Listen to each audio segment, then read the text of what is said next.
I also don't like clients. So what do you mean by that? What do you mean by I mean, the truth is, listen, my investors are my clients, but like, well, there's always a boss, right? there's always a boss. At home, you got the wife, at you got home, I the have a kids, boss, right? for sure. And shul, you got God, you That's know, true. right? So here in business, you have your investors. So tell me about that. I feel like being an investor, being like more of an entrepreneur, fuels that more.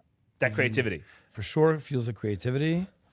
It also, I feel a little bit more independent. You were grounded in independence. You were grounded in creativity. Being creative and it essentially creates there's independence there, right? If you are allowing yourself to be boxed in by what someone tells you can or cannot do, right? Well, doesn't that invite more risk, Mendy? Sure.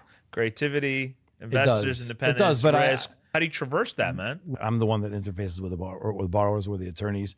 When you're answering to other people, which is what brokers do, right? Right. I want to have the seat at the table, because if I'm the one that's negotiating and I'm the one that's talking to the borrowers, I feel like I have a much more of a sense of what's going on in a workout scenario. If I come to the lender and I make this deal, and then the borrower will come back to me and push back and say, no, I want you to do that, right? The borrower's not talking to the lender. I am, right? Okay. So, like, I have the ability to use my instincts meaning with respect to what's going on. So you trust your instincts. Correct. Yeah. So that's how you dispel risk. How do you manage it's not that I risk? dispel risk. It's that I have a feel for what the risk really is.